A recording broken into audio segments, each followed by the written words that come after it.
Bonjour, je suis Reginart, l'auteur des cycles d'Oranos, et je vais vous présenter le temps d'une esquisse les personnages du volume 1, Héracliskos, premier épisodion. Aujourd'hui, nouveau croquis d'un des principaux protagonistes, Oedipe, présenté comme l'oncle du futur Héraclès. Oedipe est un personnage très complexe qui se caractérise par son inclinaison au secret et à la manipulation. C'est ce dernier travers qui transparaît en filigrane dans sa relation avec Phix, qui est à l'inverse l'incarnation de la droiture et de la noblesse.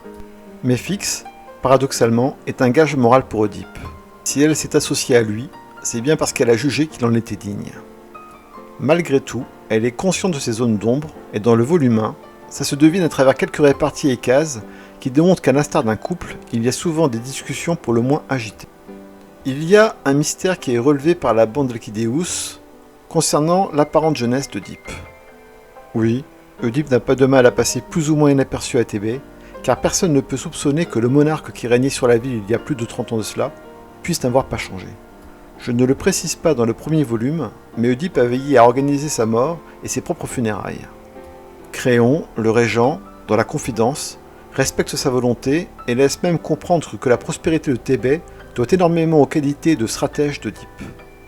Concernant le blason de la maison thébaine, j'ai choisi un œil car j'ai aimé justement que ce symbole soit associé à un être calculateur mais surtout observateur. Oedipe, dans les cycles d'Oranos, est le premier épigone à s'interroger sur les mystères de ce monde et à vouloir les dévoiler.